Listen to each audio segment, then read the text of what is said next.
Hello everybody, welcome to the 2022 Gran Turismo World Series. It is round 2 of the calendar. We're very much looking forward to racing action getting underway. Of course, last time out in the World Series Showdown we saw delight for Drumont. Kylian Drumont, the Frenchman, taking top honours in brilliant fashion. Can he do the same though here today at Spa, Jimmy? We'll have to wait and see. A very overcast looking Spa, I think it's fair to say, Tom. So I reckon there'll be a challenge on the horizon for our drivers today.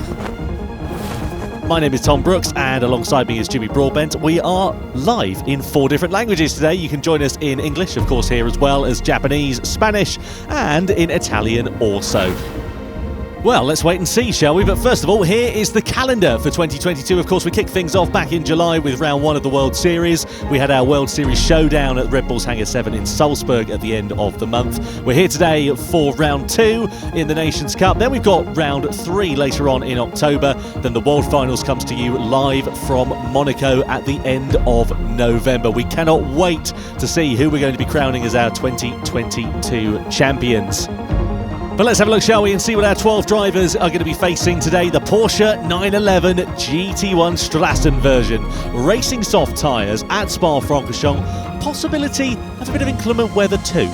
Yeah, looking forward to that. We've been told there's a high possibility of rain at some point during this race, so you do have to make a pit stop, one mandatory pit stop, but of course no mandatory tyres. That could be a double soft, of course that could be maybe a wet tyre as well, so in the wet this Porsche 911 GT1 will be an absolute monster to handle, so I do really hope we get a bit of rain later on. And also a grid start as well. It's not going to be easy to get that thing off of the line, so let's see what is going to happen. But crucially before that, let's have a look and see who is going to be lining up on the grid. So these are the 12 drivers in the Nations Cup. Igor Fraga for Brazil, Kylian Drumont for France, Ryota Kokubun for Japan, Lucas Benelli for Brazil, Baptiste Beauval for France, then Jose Serrano for Spain, Tomoaki Yamanaka for Japan, with Valerio Gallo for Italy, Angel Nostroza for Chile, Adriano Carrazza for Brazil, Kawakami for Japan and McEwen for New Zealand. Any hot favourites in there, JB? I think it's fair to say that both Fraga and Drumont are on fantastic form at the moment. They're going to take some beating around here as well. But look out for Carrazza, look out for Benelli. They're always quick in these Nations Cup events. And of course, our champion from last year, Valerio Gallo, he's sort of yet to get off the mark here this year. And I think he's looking to try and put that right as quick as he possibly can. And keep an eye out for Kokubun. Don't forget he was on the podium last time out at Salzburg as well. So excited to see what is going to happen in 2022 for round 2 of the World Series. But before that, let's recap and see what has happened so far this year. Valerio Gallo would make up for his 4th place in the EMEA regional final with a win in the repechage. In this last race I wasn't so happy. I was pretty upset on myself, but the struggle is real and we just have to accept it, move on. And also I think that from the bad side you can only then improve. That's what I'm looking for in the next races, to not look too much about the past, to enjoy the racing, motivate myself and restart once again. World Series Nations Cup Round 1 race goes to Lucas Benelli. Os pontos mais desafiantes do campeonato da Nations Cup, com certeza ser constante com diferentes carros e pistas, e o ponto mais gratificante até o momento foi a vitória do Round 1. Kylian Drumont does the double in the Nations Cup. It's his first ever win. Les choses les plus satisfaisantes ont été quand même de se mesurer au plus grand, et je peux dire que c'est très plaisant d'être à leur niveau en fait, parce que pendant des années on les a regardés, je les regardais jouer, rouler et puis être impressionné par ce qu'ils font. Donc de me dire maintenant d'arriver à un événement et puis réussir même à les battre, c'est quand même assez exceptionnel, et puis voilà, je suis quand même très fier de moi juste pour ça. The qualifying set to begin here at Spa-Francorchamps. We're going to be going on board straight away with Matt McEwen in, of course, the 911 GT1, the road-going version, which might look almost a little bit comfy in there, actually. Down to the source for the first time. Nice and neat through there. Very important to get a good exit. It's a long run down to Eau Rouge and Radion. Slightly obscured there by the mist in the background. Looking like we might get rain any moment here at Spa as we come down the hill now. Interested to see if he's able to keep the car flat through here.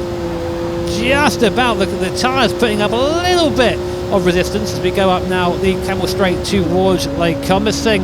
Of course, the GT1 road-going version of the car, so lots of top speed, getting up to about 280 kilometres an hour down the straight. We're looking for the brake pedal just at the start of the curb on the left-hand side. Now we dive into Lake Com, this little complex here, right-left.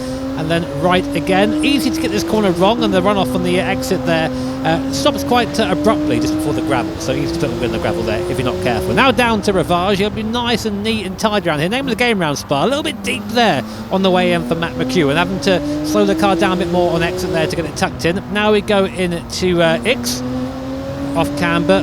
Oh, and you see McEwen there getting a little bit sideways as he applies the throttle. Of course, lots of power in this 911 GT3 through a GT1 car, so very easy to get the car sideways. Now into Pouhon. A little bit lethargic on turning, it has to be said, for the first part, but seems to gather out nicely on second. Now into the Fagnes chicane. Really easy spot to make a mistake here on the first apex. A little bit wide there on the first one. Second one's a lot nicer though. Maybe a little bit early dive into the apex that time. So a bit of a mess really for Matt McEwen so far on that lap. It looks neat enough, but there are things that could be improved. Stavlo 1 now as we go up towards the hill, and now Stavlo 2. We can really unleash the power of this GT1 car. Let the Speedo just run away up the hill. Now I'll be interested to see if this car can go flat through Blanchimont. It's a corner that Group 3 cars can just about go flat through. Can this GT1 car do it? Only just there, right on the limit of grip, as we now hammer the anchors up about 125 there into the bus stop. Very tight on each chicane there, maybe a little bit too tight, would have slowed them down a little bit. And across the start finish line, a little bit of a mess up there by Matt McEwen. Yeah, he comes to the timing line. What is it going to be? It's 2:14.6 then for the Kiwi, as here comes Kanata Kawakami, the Japanese driver. This might be a good reference point for him, and he goes a tenth or so quicker, so takes over top slot in this session. Adriano Carrazza, one of 3 Brazilian drivers on the grid, comes out of the bus stop and aims it to the timing line. He goes provisional pole with a 2:14.4. I'll show you how tight it is around him. McEwen's that was pretty decent, but a few little mistakes creeping in means that he's already third provisionally. Here comes Angelina Stroza, usually a fairly quick guy in qualifying.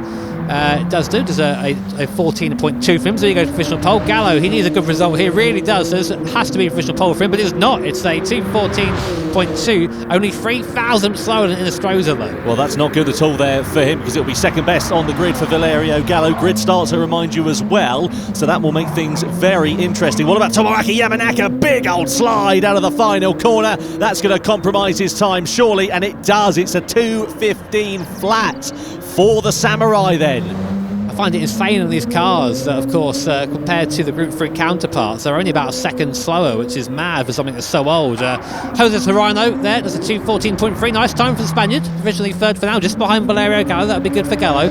Baptiste Beauvoir looking for a decent result here as well after his issues last time out. Does a 2:14.8. That's not a good time for the Frenchman. Yeah, he turned into a corner that wasn't there at the bus stop and then had to finally turn in for one that was, and it's not good at all for him. It is great though for Lucas Benelli, who goes top of the pile, provisional pole position for the Brazilian then. And what about Ryota Kokubun? Can he spoil the Brazilian's party as he comes to the line? No, he can't. So the Japanese drivers struggling here in Belgium. What about the reigning winner last time out? Drumont comes to the timing line. It's only 11th fastest. What happened to Kylian then? As Igor Fraga then ready to break the beam. Can the 2018 champ do anything to upset the apple cart? It's only 7th quickest. It's pole for Benelli for round 2 here of the Gran Turismo World Series. Well, a dramatic end to the session. Some big upsets in that one. Lucas Benelli takes pole from Angel Inestrosa. Great job by those 2 drivers. But you have to be sat there thinking, what on earth happened to the likes of Beauvoir, Yamanaka, Kokubun, all names, and Drumont that we're supposed to see at the sharp end? Basically, all the people that I picked at the start there have done badly. So sorry about that, guys. That's on me. But yeah, Drumont, there must have been another mistake in qualifying. He's not been doing so well in qualifying recently, it seems.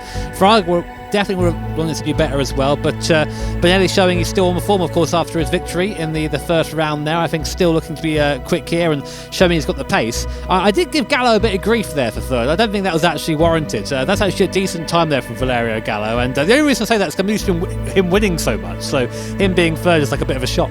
Well, with inclement weather on the way, it's going to make things very exciting indeed.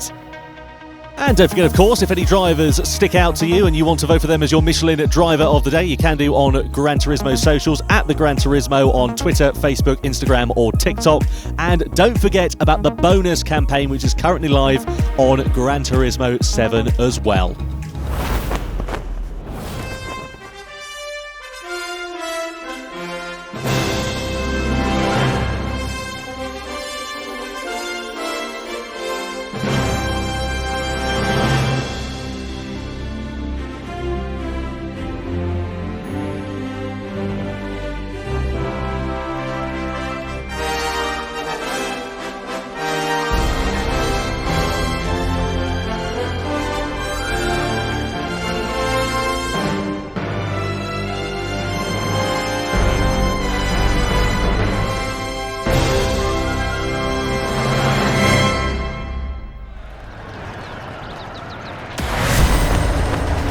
Drivers then lined up on the grid, ready to go here at Spa-Francorchamps for the Nations Cup World Series. It's round 2, and here is how the grid will be formed.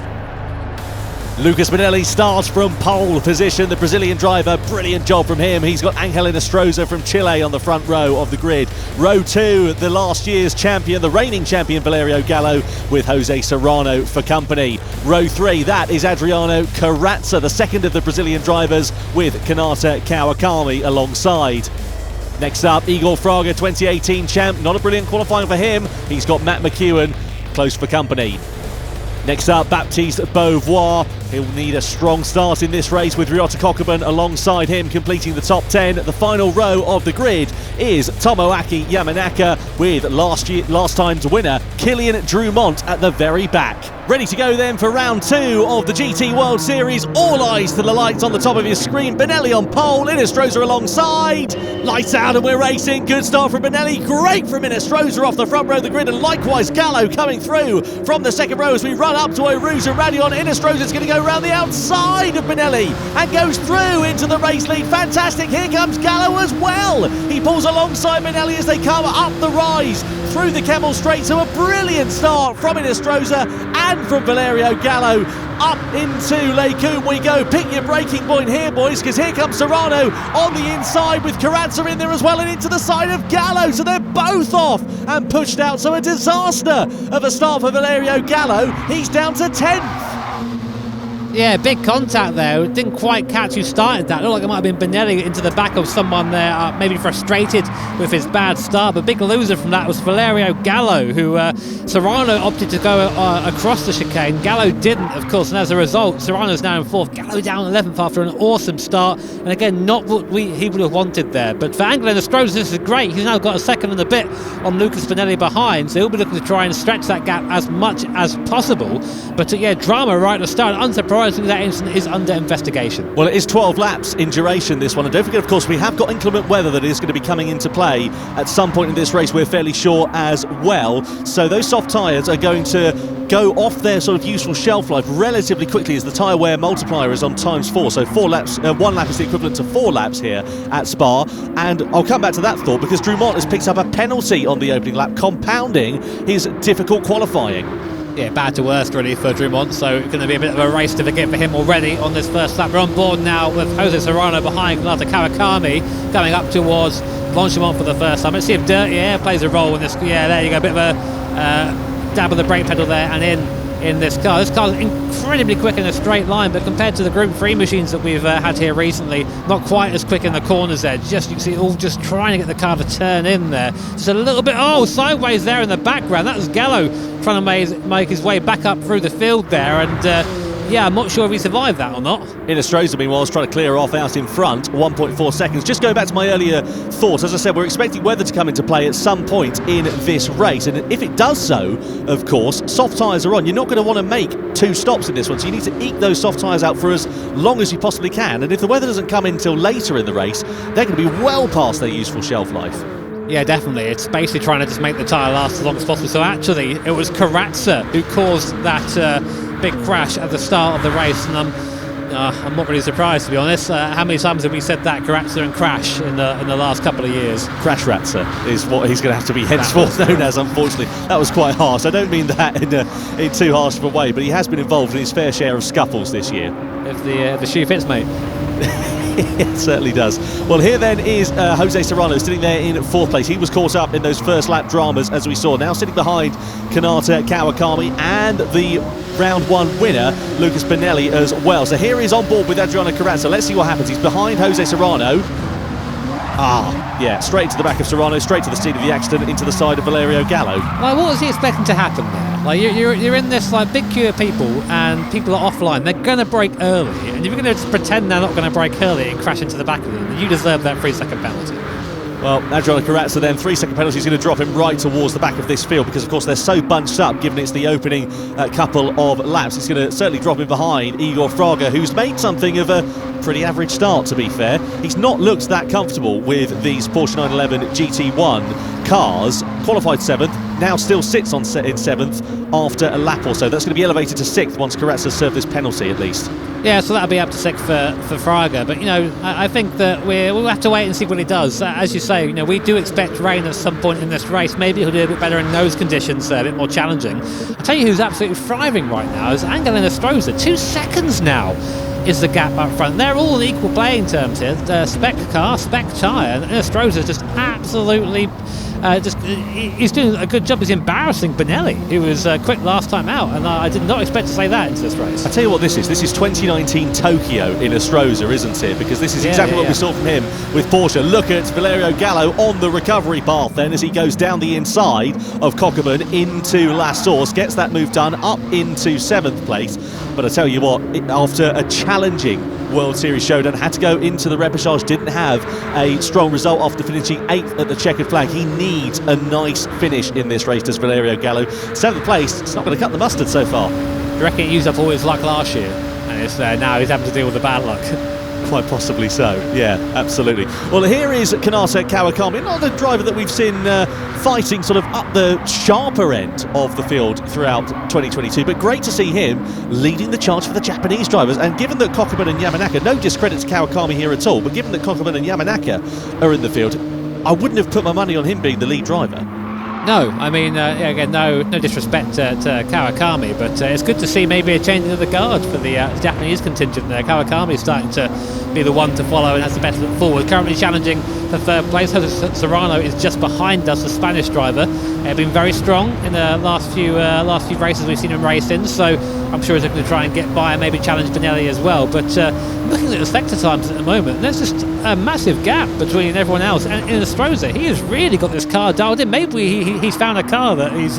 we know he's a bit of a Porsche fanboy, so maybe he's been mailing this car online. Look at that gap. Yeah, sizable, isn't it? And look at the train forming behind Lucas Benelli, Kawakami, Serrano and Beauvoir, all very close behind. So lap 3 out of 12 we are on. Now, if they were going to pit and stop and go on to the soft compound tyres in this race, you'd expect them to do about the halfway stage, of course, lap 6 there and thereabouts. But of course, if they're going to try and eke it out for that weather, my only concern here within Stroza, he's pushing really hard in the early stages.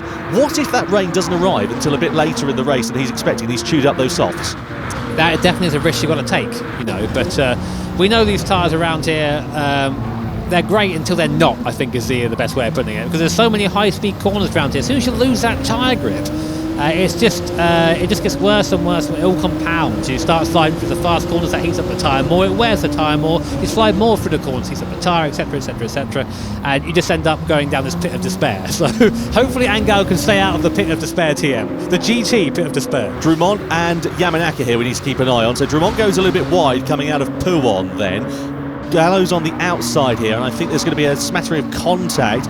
This is between Yamanaka. So Yamanaka there on the inside. Drumont as well picking up a slight penalty there for track limits. And yeah, like you say, Gallo in the wars. Did he insult the field before he started the race or something? did he say something? Everyone's out to get him, it seemed. He's not having a good one. Poor Valerio. We know he's got the pace, but this race might be one that gets away from him. Although saying that, he is starting to get onto the back of this group of cars for second, so it's far from over there for Valerio Gallo. I have to say though, those clouds are looking a little bit more ominous overhead. Now the drivers do have a weather radar when they're sat behind their sim rigs. They are able to kind of see when the inclement weather's getting closer. But if it starts or not, it's at risk, isn't it? Do you stay out for a lap longer? Do you come in? I mean, we're not at that stage at the moment if it's going to come in, but when it does... Have you seen like the weather radar in game when it comes? It's like just a block of water. You're like, oh no! and you see it just come and just make the car almost undrivable. I want to say, just very quickly, in terms of fastest lap, Angel Stroza is nearly 8 tenths quicker than Benelli behind. He's got 8 tenths from the field pretty much. In fact, the next fast person track is probably Igor Fraga and Gallo, who are sort of out of the train. But this is fantastic for Stroza. The more time he can gain now, the less he's got to put in on that possible wet tyre if the rain does come later on. I'm not sure when it's... I know it's scheduled some point in this race. They didn't tell us. I was trying to keep it somewhat interesting, but I know it's coming soon. Well, let's not forget, of course, it is a long pit lane, though, here at Spa-Francorchamps as well. They're using the 24-hour layout, so they have to go through the GP pit lane, round the hairpin on the inside, then down into the actual pit lane, which the drivers are going to use. And who is going to be the first to blink once this weather comes in? So, on board we ride here with Baptiste Beauvoir, sat behind Serrano, behind Kawakami. You've got to feel the frustration here for Baptiste. Fourth, of course, in the World Series Showdown. Last time out when we were at Salzburg, so not a bad result there for him, but just hasn't looked that comfortable with these cars. And I suppose that's the thing, isn't it? These cars in the Nations Cup are totally different to the GT3 cars we saw last time out in the Manufacturer Series, and that's the thing with the Nations. You have to be adaptable, don't you? You do, and I think maybe we do him a disservice a little bit by saying that, but it's more that you imagine all the cars in Gran Turismo 7. There are I don't know the official number. That's a Tom Brooks question, but there's a vast amount of cars in GT, and you're expected as one of these drivers to be good in pretty much all of them. So, you know, these guys will be driving Group 3 one weekend, Group 4 another weekend. They'll be driving old Skyline boxes another weekend, and then of course now they're driving the road version of a GT1 car. So yeah, definitely a big challenge. I love seeing Lucas Benelli's on board. He always looks like you've asked him an algebra question, doesn't he? He always looks just a little bit perplexed. We should start doing that mid-race. Get on the comms. Right, Benelli, mate, what does X equal? Here's a graph, and just see what happens to him. Yeah, I'm sure he's probably he's probably about as good as maths as I am when he's on the fly.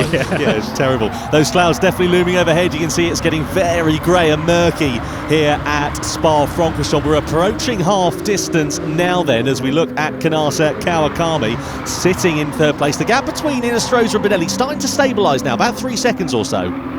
Yeah, it's, I think maybe that charge from Inestrosa starting to wear off a little bit. The lap times have, he is still quicker than Benelli, but the gap is a lot slower now. Everyone else seems to have got their act together and is now lapping kind of in the mid to low 2:15 bracket, which is where the quick guys are at the moment. So what do you do there if you're Benelli? Really, you've got to try and up the pace a little bit, try and claw back some of that gap to Inestrosa. 3 seconds in a field of drivers this strong is a long time, so it's going to take a lot for these guys to pull back in. Of course, Inestrosa, we had a quick look at the tyre wear just there. He actually used a bit more of a tyre than those behind him, but not substantially more. It isn't night and day, so I think he'll be able to probably keep that tyre alive for as long as he needs to. And I'm just seeing maybe some wipers coming on there. So, is this the time when the rain begins to hit? We are now at the half race distance. This is when we would expect the normal pit stops to start taking place if the race was going to be completely bone dry. But we know that weather is on the horizon. But when is it going to hit, and what are the drivers going to do then? This is a brilliant element of strategy, a bit of unpredictability into these races, and it's all going to be who makes the right call as they come up the rise through Eau Rouge and Radion. Looking here at Jose Serrano, just in front of him is Kanasa Kawakami, who in turn is being towed along by Lucas Benelli. So I don't know whether Serrano is going to have enough straight line speed in order to be able to close up, and indeed that gap looking relatively stable unless he goes for a lunge down the inside into Les Combes, which thankfully he thinks better of.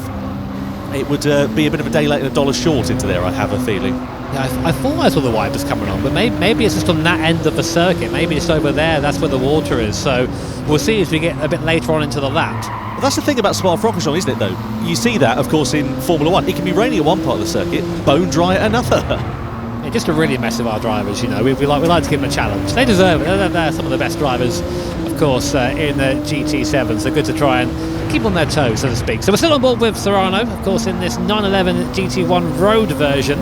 Always interesting they didn't pick the race car and they gave them the road version instead. Just no one likes these drivers, do they? They like to really challenge them. I tell you what, though, that dashboard, I know it's a very sort of odd tangent to go off on, but it just reminds me of my father. He used to have a 911 964 when I was growing up, and it looks identical. I saw it and I thought, that just brings back childhood memories for me. I absolutely love the 911. Yeah, I mean, awesome car, of course, very well known, well loved amongst the world. Of course, this car actually in real life as a race car wasn't actually that good, but we'll just gloss over that a little bit. Well, when everyone's in the same one, it's as good as the next one at least. Well, yeah, exactly. Yeah, so I guess that's fair to say. So interestingly, seeing Serrano put on his high beams there, I think maybe getting a little bit frustrated.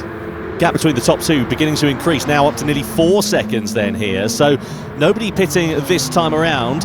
What about the inclement weather that we're expecting to come in, though? It's definitely getting greyer, it's definitely getting murkier. Is anybody going to blink at this stage? I think it's a bit too soon because we can't see any weather. Or are we seeing a strategy call here from Jose Serrano? We are. He's going to go onto intermediate tyres, but the track looks like it's bone dry. That's got to be too early, surely. I mean, maybe he's seen something on the weather radar. Karatza's, I think, seen the same thing, but... Well, actually, no, we are now seeing drops of rain, so that might have been a masterstroke. Yeah, the rain's now coming down fairly hard as we now go up the Kemmel Straight, and in Astroza, Benelli, Kawakami, Beauvoir, everyone ahead of the guys we've pitted are on that soft compounder tyre. Will they be able to keep it alive for that one lap? This is going to be very interesting from these guys. That was a hell of a call. Well, that is brilliant for Jose Serrano. This is Nürburgring 2007 vibes in Formula 1, if you remember that race. But these drivers now on slick tyres, they're going to have to do everything they can to keep as much pace as they can, keep the temperature in the tyres, because, of course, if that goes out the operating window, it's going to be like driving around an ice rink.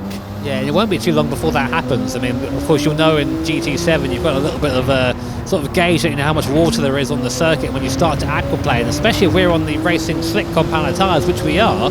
Any bit of rain on these tyres, and I can tell you from real life experience, makes it very, very tricky to get around the circuit in the same way you were before. Keeping the heat in the tyres is just...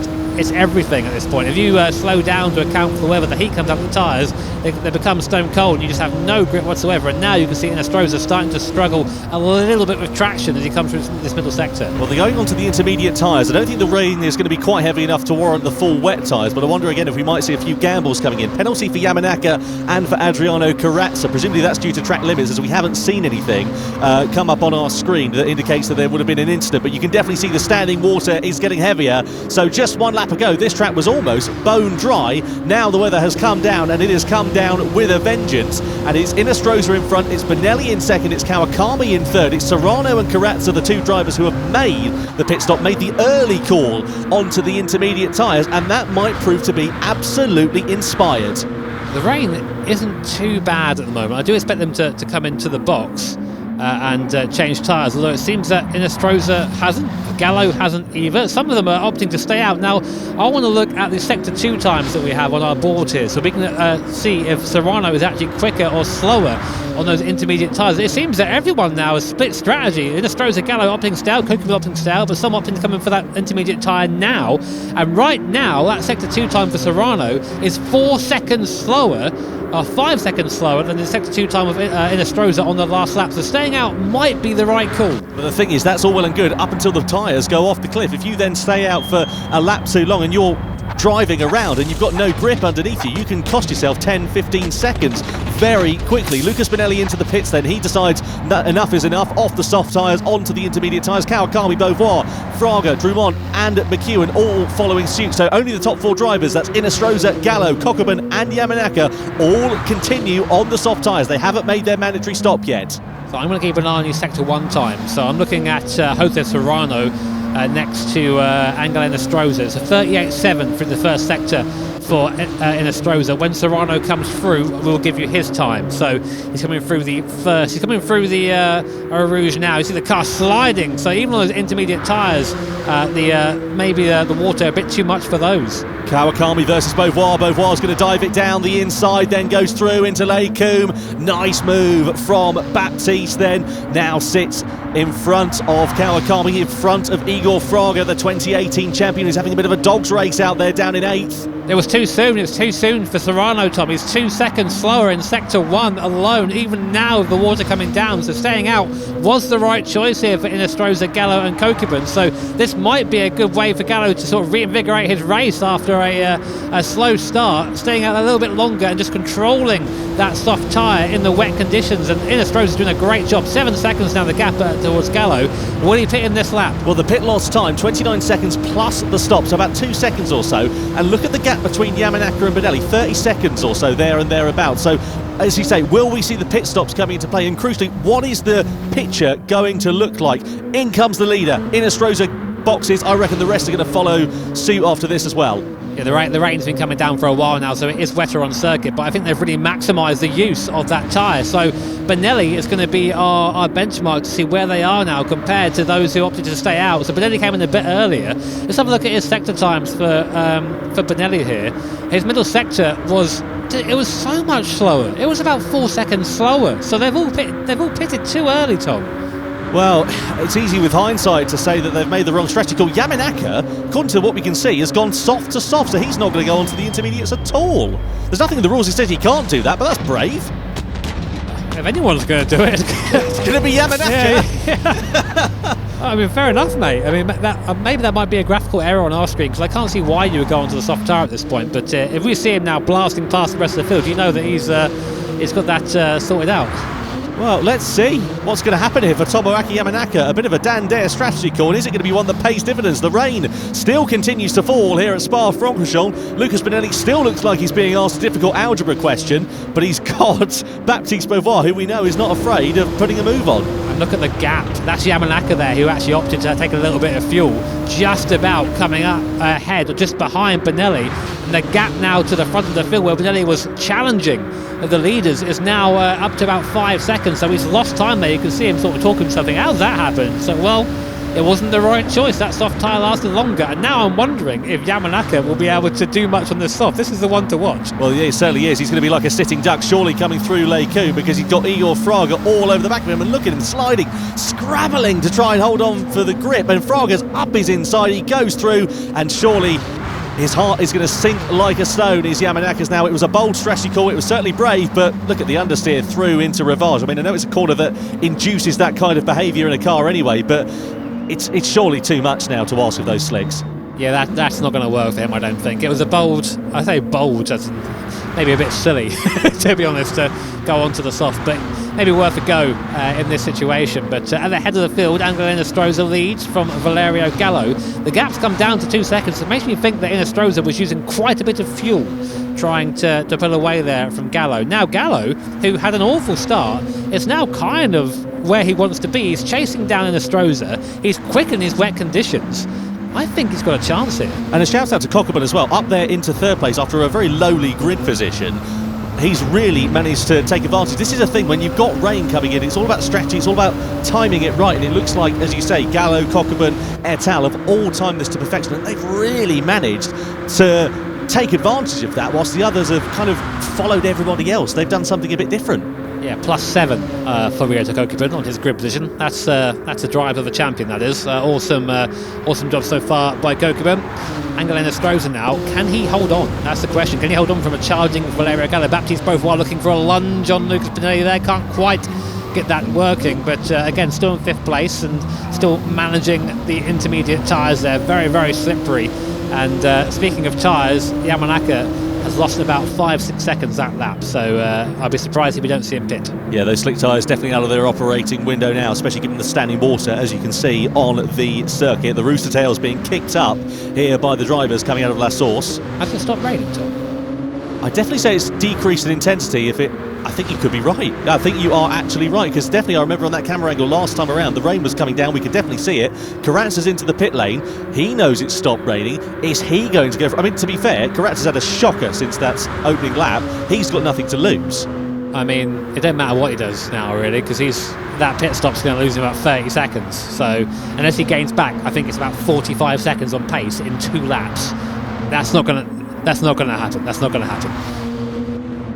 So then, here is Igor Fraga with Kanata Kawakami just in front of him. Fraga needs to make some forward progress in this race, and he's right bunched up in this sort of 4-way scrap for position with Lucas Benelli at the helm of it, his compatriot. And as we say, Fraga hasn't had such a good race out there so far. He needs to start making those moves whilst this field is bunched up. He's got a couple of laps to do so here, but of course you have to be so careful in these weather conditions. You do. One mistake here in this car and you're going to go spearing off into the barrier. And just looking now, Inestrosa possibly starting to feel the pressure from Gallo. We know Inestrosa's got a bit more fuel than Gallo, but Inestrosa won't know that. And all we can see right now is that relative getting smaller and smaller behind him. On board Igor Fraga, still in 7th place where he started, trying to find a way by Kawakami and Beauvoir. We were saying Kawakami maybe picking up the slack for his fellow countryman earlier on, but then Kokubun jumped everyone and went into third place. That's experience there. That's experience from Ryota Kokubun. He's been around doing his events since I've been around, so a very long time. And yeah, he's really just he jumped the whole field with that strategy pretty much. So that's a great stroke by him. How is the walking stick, by the way? Not as strong as it used to be. Anyway, Igor Fraga then sits in 7th place. Kanata Kawakami just in front of him. The gap between Inestrosa and Gallo stabilising at about 2.5 seconds, there and thereabouts. In terms of the lap times, though, last time around, whether Inestrosa made some kind of an error or something, I don't know, but his lap time was about 4 seconds slower than Gallo's. So Yamanaka is doing now the same time on the soft tyres than the guys are doing on the inters. So we might see a late charge here from Yamanaka. If it goes a couple more % his way, he'll have a car that is substantially faster than everyone else. But there's still so much water there that it's hard to describe.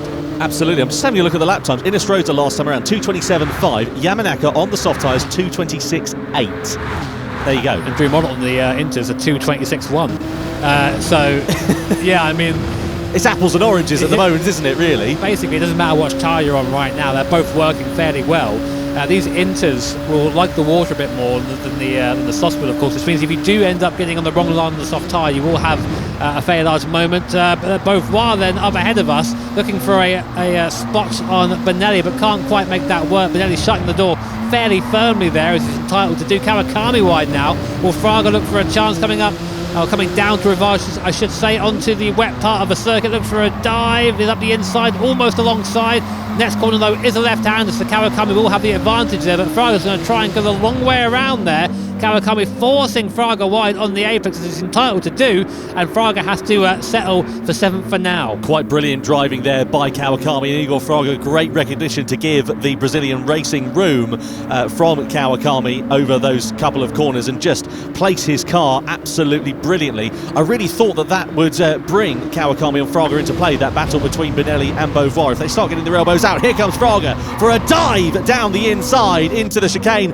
Up he goes, but they're going to flick it left. Kawakami once again is going to have track position. Can he have the traction on the outside, though? Yes, he can. Fraga goes through into P6. Always going to be more traction out there on a wet circuit. You can see the sun now starting to come out again, so this circuit's going to dry fairly rapidly now as we come on to the last lap, nearly about a lap and a half to go in this race, with Anga and Inestrosa leading. Fraga just past Kawakami there, we saw that on your screens. I'm interested to see now if behind there's Yamanaka. So Yamanaka now on the renewed soft tyre is now starting to show his pace. He's gained about 2-3 seconds. These guys, as Drumont goes wide there, slides wide on board with Kawakami. Are we going to see Yamanaka dive up our inside here on that soft tyre? No, but he's very close. There he is. So there's Yamanaka on the right-hand side there. He's got a ton of speed right now. He is on fire on those soft tyres and just is carving through the field. This is working brilliantly for Tomoaki Yamanaka. We're on the final lap then here at Spa-Francorchamps, and the momentum is certainly with the Samurai then. Look, though, in the forefront of your shot, it's Beauvoir versus Benelli into last source. Beauvoir just about managing to not run into the back of the Brazilian driver as they come up the rise through Eau Rouge and Radion for the final time. There was a fat old dive there on Fraga by Yamanaka. That might be a penalty. We'll see if it is or not. But at the moment, I'm interested to see just how fast the Japanese driver can go here. He's in 6th right now, but every corner he gains substantially on everyone in front of him. He just has so much more grip underneath him. And let's see if he can get up into a possible... he should be able to get past Beauvoir and Benelli, but I don't think he'll be able to catch Kokubun. We'll have to see. Yeah, I think a podium might just be, as you say, a bit of a day late. The dollar short goes up the inside of Beauvoir into turn 7. Can he make that stick through there? Beauvoir's pushed out onto the curb, and Yamanaka goes through into P5, but a penalty on the last lap too. He has to take every opportunity, which is why there's so many lunges here. That one was more fair. He was definitely there. He'll go for a go on Benelli here as well, who'll turn in. Oh, come on, Yamanaka, mate, chill out. You have the race here. Come on. It's a shame he's got that penalty, but let's see what he can do. He should be able to open up the gap far enough to Benelli for these next few corners that the second penalty will not matter. Here, looking back now from the Japanese driver's POV, and look how much more grip he has, just driving away from Benelli like he's standing still, like he's in a different class. He'll go through the pit pack, and I think he'll have the gap to serve the penalty, but it's a real shame because I think he could have caught Koki. But look at the gap coming down, it's 2.1 seconds now. Absolutely brilliant from Tomoaki Yamanaka on the final lap, and look, he's catching up for the podium boys here. But if the race was a lap longer and he didn't have that penalty, you imagine he would certainly be challenging for that, because Gallo and Kokubun are all at sea on these intermediate compound of tyres. Here comes Yamanaka then into the penalty zone as Angel Inestrosa has managed to control this race from the front. He kept it conservative on the tyre call, but he kept it calm, cool and collected, whilst others around him panicked and pitted a bit too soon, and it has worked out absolutely brilliantly for the Chilean driver as he comes around the final corner. Here at Spa-Francorchamps, it's the win for Angel Inestrosa in round 2 of the GT World Series in the Nations Cup. Valerio Gallo comes home in second and Kokubun finishes third. Yamanaka salvages fourth on the final lap, with Benelli just getting the better of Baptiste Beauvoir for fifth, ahead of Fraga, Drumont, Kawakami and Serrano inside the top 10. What a race, what a finish.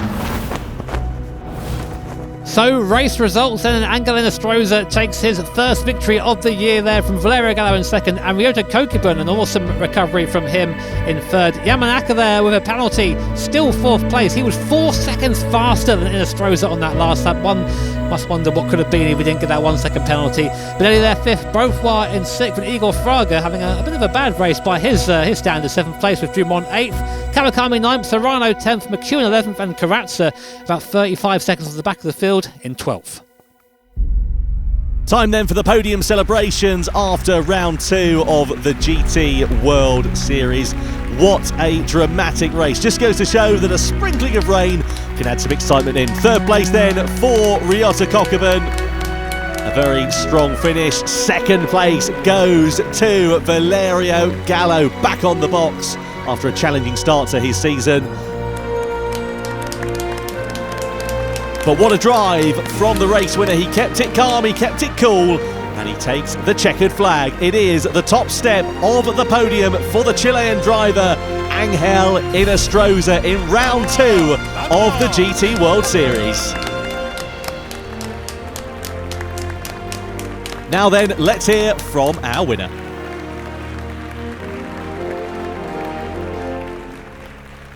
Well, Angel, congratulations. I mean, after a brilliant start, that looked like a relatively simple sort of win, but I guess with changing conditions and such like, there wasn't much of an opportunity for you to relax. Yeah, absolutely. Well, actually, the start was perfect. I managed to overtake Bonelli, and yeah, we didn't know when the rain was starting to. Sorry. Sorry, I'm too happy now. I'm too happy. Yeah, sorry. Yeah. Well, it was a great win. Do you enjoy racing in the wet? Did you enjoy the extra element to the race? Yeah, absolutely. I really like driving in the wet. You have to be so focused with the throttle, with the braking, with taking different lines.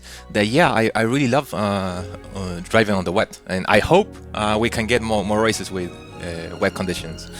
Well, this win, of course, comes with World Series points that you'll take into the World Finals. So how important is that for you and for your challenge for the title?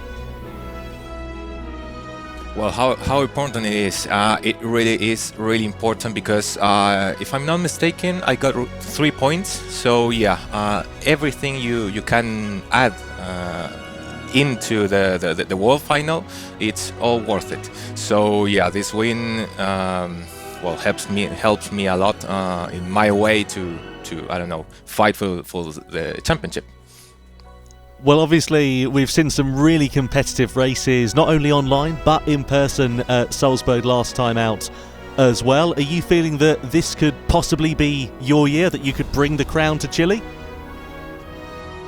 Well, I don't know what to say actually, but I always try to do my best. I don't know if this could be my year. I'm always fighting for it. So yeah, let's see what happens on round 3 and in the World Finals. But yeah, I would always be fighting to win the championship as I do every year. Well, Angel, congratulations and thank you very much for your time. Well, sheer delight then for Angel Nostroza for taking the checkered flag. That brings an end to round 2 of the GT World Series. Round 3 comes your way at the end of October with the manufacturers and the Nations Cup. Thanks to Jimmy Broadbent, and thank you from myself, Tom Brooks, as well. We'll see you again next time.